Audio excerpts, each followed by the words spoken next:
tarde para todos, está no ar e hoje tem novidade no programa, né, Gustavo? Boa tarde, Ana, boa tarde a todos. Bom, é isso mesmo, hoje estreia o quadro Para o Mundo, que mostra estrangeiros que divulgam a arte e a cultura brasileira no exterior. Mas não para por aí, tem também a dica cultural da semana, reportagens especiais e aqui no estúdio a escritora Goimar Dantas fala sobre seu novo livro, Rotas Literárias de São Paulo. Confira agora os destaques do programa de hoje.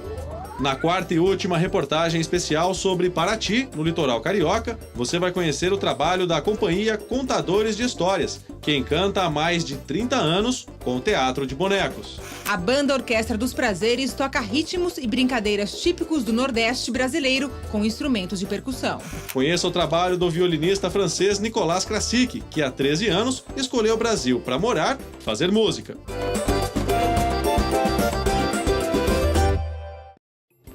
O programa de hoje começa falando sobre um grupo de teatro de bonecos que girou o mundo. Passou por Nova York, Espanha, Holanda e foi parar aonde, Gustavo? Sabe onde, Ana? Em Paraty, no litoral do estado do Rio de Janeiro. E estamos falando do grupo Contadores de História, que desde 1982 escolheu a região para ficar. O grupo, que existe há mais de 40 anos, hoje faz parte do roteiro turístico da cidade de Paraty. É o que você vai conferir agora na quarta e última reportagem especial sobre a região.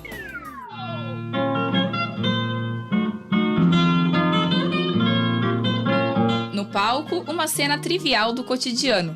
Uma velhinha escolhe o feijão.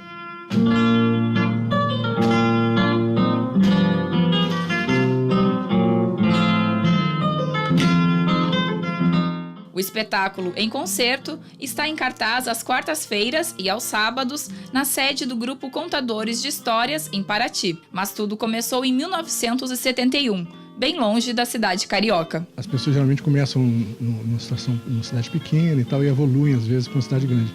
Nós começamos em Nova York, né, e agora estamos em Paraty, né, e eu considero isso uma grande evolução. Marcos estudou artes cênicas, Raquel, ilustração. A junção das duas artes deu origem ao grupo Contadores de Histórias. Depois de Nova York, o casal voltou para o Brasil. Mas foram tempos difíceis. A gente voltou então para o Rio em 72, né?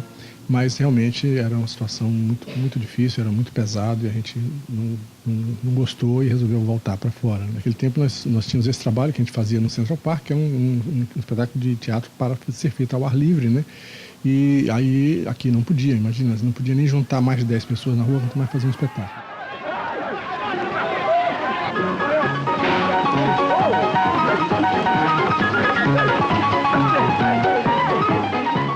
Mas, ainda nos tempos da ditadura, uma das peças passou batido. A fabulosa história de Melão City. Era, por incrível que pareça, uma história anarquista, né? É engraçado que a censura só implicou com o nome do rei, né? Que se chamava de New Orleans e Bagunça. Eles acharam que isso era ofensivo à família real, veja só.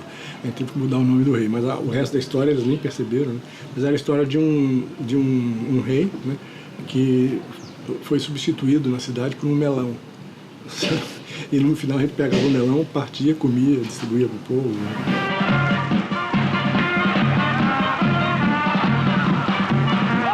Pergunto a Marcos o que o teatro de bonecos tem de diferente daquele interpretado por pessoas. Os atores você pode botar numa caixinha, eles não pagam passagem de avião, é muito mais barato. É uma brincadeira. O mais importante é que é um teatro muito mais mágico, né? Porque no teatro de bonecos você pode tudo. O boneco pode voar, pode trocar de cara, pode fazer... Diferente de marionetes, os bonecos não são manuseados por fios ou varetas. Os movimentos são feitos pela manipulação direta. Os atores são os bonecos, então é um trabalho grandioso, né? Que nós temos que passar todo pro boneco, então temos que ter... É tudo nos mínimos detalhes, né? E a nossa técnica, ela é nos mínimos detalhes, né? Então, é bastante estudo. Você transferir aquilo tudo para uma outra coisa fora de você. Você está ali atrás e é tão bom quando às vezes a pessoa fala para mim, eu tô andando na rua, eu falo, nossa, mas você que está no palco? Eu falo, nossa, não parece. Eu falei, que bom. Nossa, nem dá para ver que tem gente atrás do boneco. Eu falei, que bom, né? Essa é a ideia. A peça Mansamente estreou em 1980. Passou por 14 países e 7 estados brasileiros. Parte do cenário está exposta aqui no espaço do teatro. Com referências da tradição oral, Foi a partir de Mansamente que as peças deixaram de ter falas. O nosso teatro é sem palavras, né? E as pessoas dizem assim, poxa, mas você não gosta de palavras? Não, eu gosto, você vê. Eles falam, você não viu na cena dos velhinhos? Eles falam, só que você não ouve.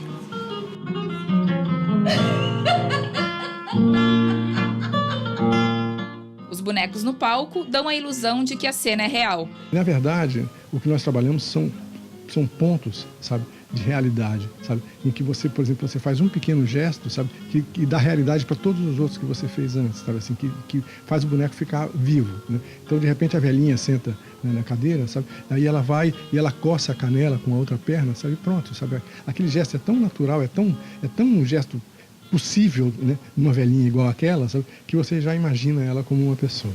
Os bonecos, que parecem feitos de carne e osso, foram construídos por Raquel, que faleceu em 2012.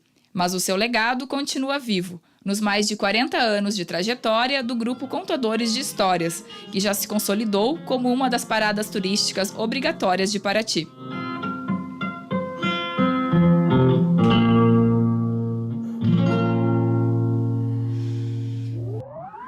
E agora é o momento para você ficar antenado no circuito cultural brasileiro. E nós estamos aqui no estúdio com o repórter Nelson Lim, que traz a dica cultural da semana. Boa tarde, Nelson. Boa tarde, Gustavo. Boa tarde, Ana. Nelson, o que você traz pra gente hoje? Então, Ana, a dica cultural dessa semana é a 4ª edição da Mostra Estéticas da Periferia, que vai do dia 26 de agosto, próxima terça-feira, até o dia 31 em São Paulo. Vai ter programação bem variada. Vai ter teatro, hip-hop, rodas de samba, exposição. E, enfim, é uma programação bem variada. E tem homenagens a nomes importantes também, né, Nelson? Exatamente, Gustavo. Como não poderia deixar de ser, o festival homenageia este ano o centenário da escritora Carolina Maria de Jesus e também do ativista Abdias do Nascimento. E olha só que curiosidade, ambos nasceram no mesmo dia, 14 de março. E parece que tem uma programação especial na abertura, não é isso? Exatamente. Na abertura vai ser no auditório do Parque Ibirapuera, com o espetáculo Favela, e vai reunir 4 companhias de teatro negro, que vai ser os Crespo, o Coletivo Negro, que a gente inclusive já fez uma matéria recentemente, e além disso vai ter a Banda Láfia, que tem a cantora Xênia França, que já esteve aqui nos estúdios do Para Todos. O encerramento é quando, Nelson? Encerramento é no dia 31 e acontece no próximo domingo na Praça do Cemitério da Cachoeirinha, na Zona Norte. Haverá um desfile de cortejos e também vai ter um show com o rapper Emicida e o Rael, que é uma nova estrela do hip-hop. Bom, além da dica cultural, né, você também fez uma reportagem sobre uma banda de Recife formada exclusivamente por instrumentos de percussão. Como é que é isso, Nelson? Então, eu entrevistei o Lucas dos Prazeres, que ele fundou essa orquestra só de percussão em Recife, chamada Orquestra dos Prazeres. E qual que é o repertório, Nelson? O repertório é bem variado. A banda toca ritmos e brincadeiras típicos do Nordeste, como maracatu, cavalo marinho, caboclo de lança, coco de roda, enfim. É uma variedade de quase todos os ritmos do Nordeste. Bom, o Nelson acompanhou uma apresentação do grupo aqui em São Paulo e é o que nós vamos conferir agora. Zaneirinho fura mais do que espinho, passa um furo que até parece ralo, novo couro que enche a mão de calo, e deixa o cantador parado falando sozinho. Vira pra ele, rapaz! A gente trabalhou em 2010, a gente se encontrou e foi montando essa concepção, escolhendo a formação, escolhendo instrumento, escolhendo textura, desenho rítmico. Foi uma coisa muito... Eu trouxe muitas das ideias, mas ela foi amadurecendo em conjunto. A ideia é essa, né? Já que a gente está em família, eu não queria trazer, não queria fazer feito um maestro de uma orquestra que traz a partitura para a orquestra executar.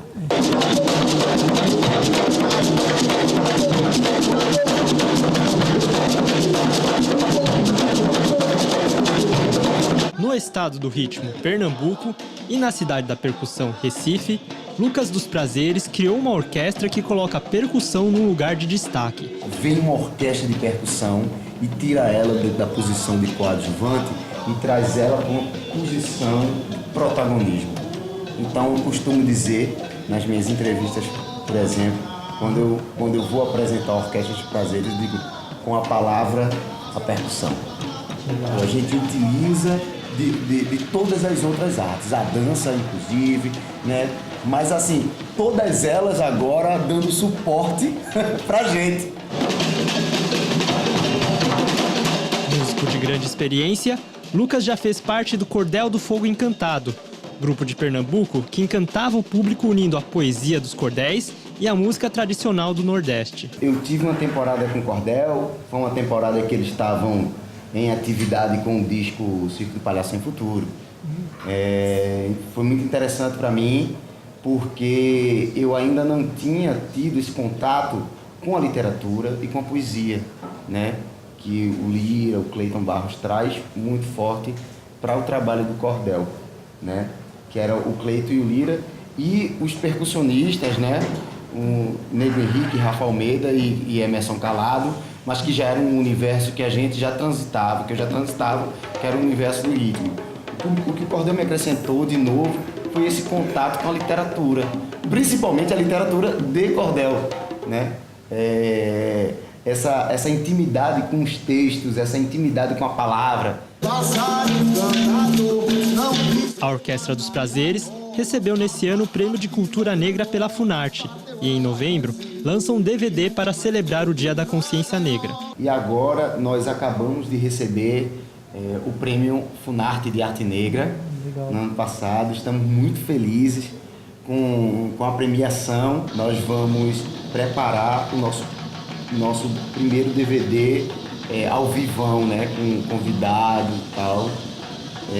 O DVD já tem data, então já vou anunciar com bastante antecedência para todo mundo se programar e poder estar nessa festa junto com a gente lá em Recife. Vai ser dia 13 de novembro, no Teatro Luiz Mendonça, que fica no Parque Dona Lindu, em Boa Viagem, em Recife, Pernambuco, Brasil, América.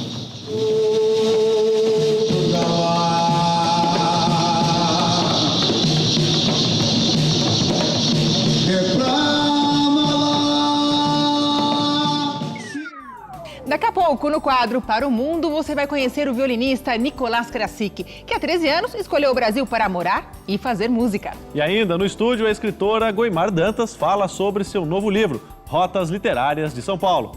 Voltamos já já.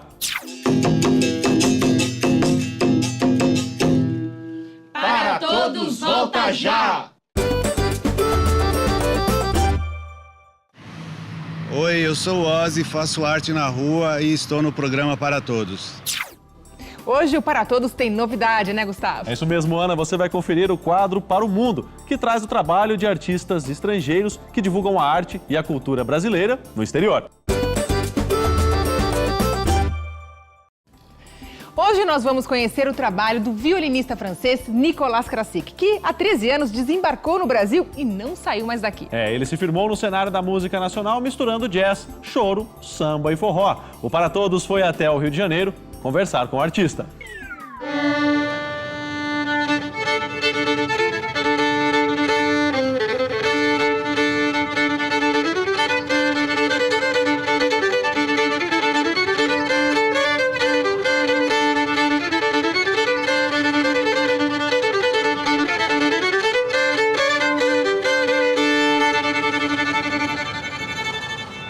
Ele veio da tradição francesa de jazz, mas soube combinar o som erudito do violino com influências de músicas bem brasileiras, como o samba, o choro e o forró. Nicolás, como é que surgiu o seu interesse pela música brasileira? Esse interesse surgiu uns 20 anos atrás, já quando eu morava na França. Na época eu era músico de jazz, né? Violino, tocando jazz e músicas populares diversas. E eu fui apresentado à música brasileira por vários meios. Assim. Um deles foi uma festa brasileira num barzinho que tinha lá em Paris, onde todo fim de semana tocavam músicos brasileiros morando lá e onde as pessoas dançavam. Na época tinha muita lambada, samba reggae, essas coisas. E eu fiquei encantado com isso. Após 15 anos estudando música erudita e jazz e 8 anos atuando na Europa ao lado de músicos importantes, Nicolás embarcou para o Brasil e não saiu mais daqui. Ele chegou ao Rio de Janeiro em 2001, período em que a música brasileira estava ressurgindo com força em tradicionais bares cariocas. Eu cheguei nesse momento e eu tive a oportunidade de poder frequentar esses bares e chegando com meu violino, né, procurando conhecer músicos e dar canja. E a receptividade foi incrível, uma coisa que eu realmente, uma das coisas que eu me orgulho mais é de ter conquistado de uma certa forma, né, os músicos brasileiros, né, que me aceitaram tocar com eles, e o público que se surpreendeu e eu acho que agradou, porque é um instrumento que as pessoas gostam, né? O violino é um instrumento que representa muito a música erudita, tem um lado muito romântico.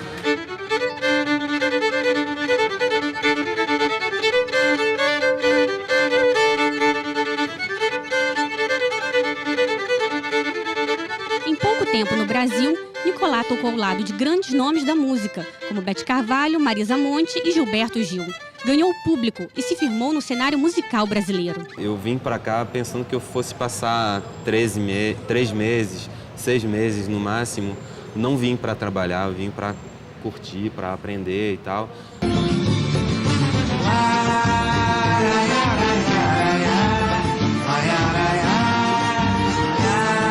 Foi muito rápido esses encontros, né, com a Beth Carvalho, uma das primeiras artistas que eu conheci, graças a Deus, porque foi um encontro muito importante na minha história aqui. A Beth me convidou para gravar com ela, me convidou para tocar umas vezes, participei de um DVD. Então ela abriu as portas do mundo do samba para mim, ela me deu um passaporte brasileiro, sabe? Então eu tenho uma gratidão infinita para ela. E conheci o Yamandu Costa e ele começou a me levar com ele de participação, assim, surpresa nos shows que ele fazia por aí. E a gente teve um trio junto também. O mais novo trabalho de Nicolás Krasik, também com parcerias de peso, é o álbum Nordeste de Paris. Eu compus 7 músicas, 2 delas em parceria com Marcelo Caldi e uma releitura de uma música do Gil, Refazenda, com o Gil participando. O Lenine, uma música dele que chama A Balada do Cachorro Louco, Ferrirrente, que ele participou também. Então é a primeira vez que eu faço um trabalho autoral. Esse é o 5º CD, os primeiros foram mais homenagens. Dessa vez eu quis fazer uma coisa mais pessoal, que eu acho que eu já tinha armazenado informação suficiente para conseguir misturar o que eu aprendi aqui com as coisas que eu aprendi lá. Porque eu sempre falo que eu sou nordestino, porque eu fui criado no Nordeste de Paris, no subúrbio do Nordeste de Paris, que era um subúrbio, eu não vou comparar com o subúrbio do Rio, mas era um subúrbio com certos problemas sociais também, que tem tudo a ver com as coisas que eu estou vendo aqui, com a miscigenação da música brasileira e o forró, que tem essa coisa do mundo árabe, da música da Bretanha, lá da França, música celta. E então me lembrei disso, eu aprendi a tocar violino no Nordeste de Paris.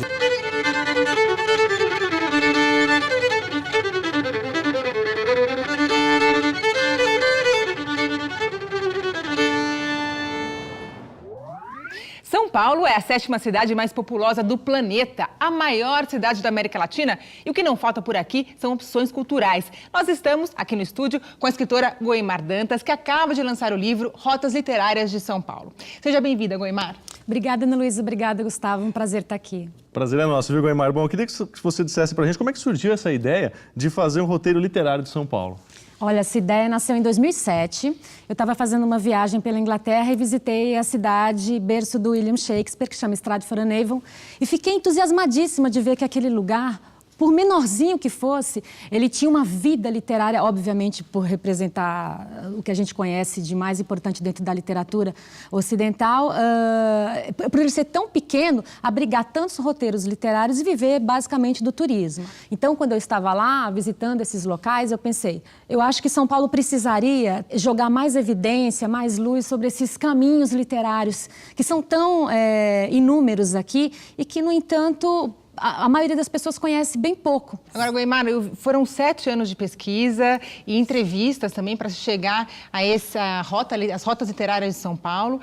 O livro é bem denso, é bem grande. Eu li algumas partes e eu achei muito interessante que você traz dentro dos roteiros de São Paulo algumas histórias muito interessantes. Por exemplo, a da Biblioteca Mário de Andrade é riquíssima, quer dizer, as pessoas lá... existe uma lenda de que o Mário de Andrade ficaria rondando a biblioteca, né? Conta um pouquinho pra gente dessas histórias que você descobriu durante essa pesquisa tão grande que você fez para realizar o livro. Pois é, Ana Luísa, essa pesquisa, além de muitas fontes bibliográficas, ela me deu um repertório de conteúdos bastante interessante para o livro, você está certa.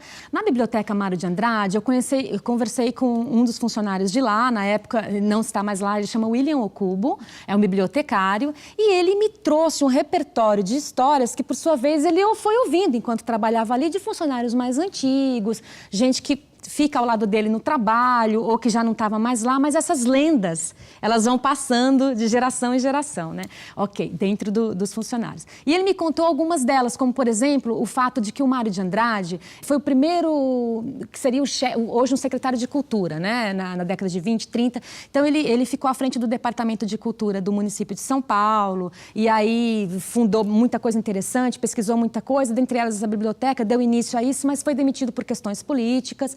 E aí, o que acontece é que eles dizem que a mágoa dele por isso foi tão grande que ele acaba rondando esses espaços, um deles a biblioteca. E os funcionários dizem que, assim, às vezes vão colocar um livro na prateleira, numa das torres lá da biblioteca, dão as costas, começa a sair, daqui a pouco o livro pá, cai no chão. Eles voltam, colocam de novo no mesmo lugar, dão as costas, o livro cai no chão. Na terceira vez que o livro cai, eles saem correndo, porque não tem alternativa. Eu teria saído correndo na primeira. Eu achei tão impressionante esse tipo de coisa. Aí diz que tinha uma mancha também no chão lá da biblioteca do setor circulante da biblioteca. E essa mancha não saía por nada. Aí diz que os funcionários comentavam assim que é a mancha do desgosto do coração do Mário, que jamais se apagou, e ela ali está representativa como uma metáfora, então não adianta passar produto nenhum. Eu achei muito gostoso ouvir isso. São lendas mesmo. Daí eu coloquei no livro, achei interessante também. Você tem capítulos, né, que tratam de sarau, sebos, né? Tem até a história da dona Veridiana Prado, né, que foi uma das precursoras, né, dos saraus aqui em São Paulo. Eu queria que você contasse um pouquinho, essa tradição ainda persiste aqui em São Paulo, como é que é? Gustavo, para você ter uma ideia, eu comecei o livro no capítulo dos saraus, reuni ali uns 7 ou 8, dando uma pincelada, inclusive com muito auxílio de livros que já existiam especificamente sobre cada um desses locais e tal. Eu bebi na fonte de outros jornalistas que me precederam e que, enfim, fizeram um trabalho fantástico. Mas no caso da dona Veridiana, eu abri com a dona Veridiana, para você ter uma ideia, do século XIX, né, que abria sua casa para receber principalmente estudantes da Faculdade de Direito do Largo São Francisco, que eram amigos do Eduardo Prado, filho dela, grandes intelectuais da época, jornalistas, advogados, a nata da intelectualidade paulistana frequentava aquela casa. E aí eu fecho 20 capítulos depois, com o Sarau da Cooperifa, que fica onde? Na periferia da capital paulista, na zona sul de São Paulo, num local chamado Jardim Guarujá, e que reúne semanalmente, toda quarta, 200 a 250 pessoas da comunidade para declamar poesia. Às vezes num tom mais rap, às vezes num tom mais caipira, não importa. A comunidade é que dita a moda lá. E a gente tem registros de que deve ter mais 50, 60 saraus acontecendo na periferia de São Paulo e que nem todos estão registrados.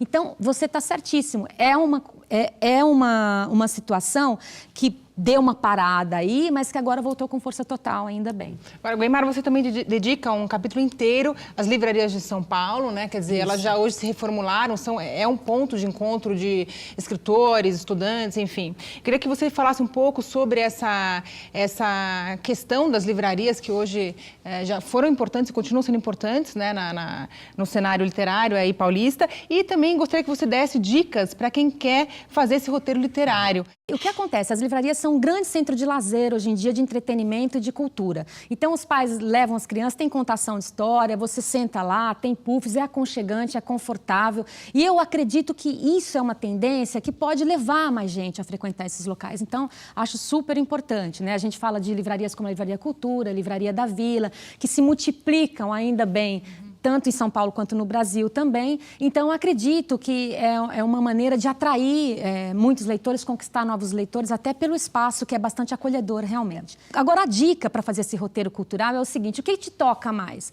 Temos museus, temos livrarias, temos casas de escritores, temos bares como a Mercearia São Pedro, na Vila Madalena, que é um dos points literários mais interessantes hoje, né, contemporâneos. Então, eu acho que o leitor tem que, primeiro, percorrer o que é mais atraente para ele. Tem esses saraus na periferia que vale muito a pena conhecer. Aí vai de cada um. A gente fez o possível para poder compilar um número razoável, né? Mas eu não consigo, assim, dizer o que, olha, vai aqui primeiro e Depende tal. Eu sou suspeita. né? Eu sou apaixonada por todos esses espaços. Bom, infelizmente a gente podia ficar o dia inteiro falando sobre esse livro. Tem várias histórias interessantes. Muita coisa.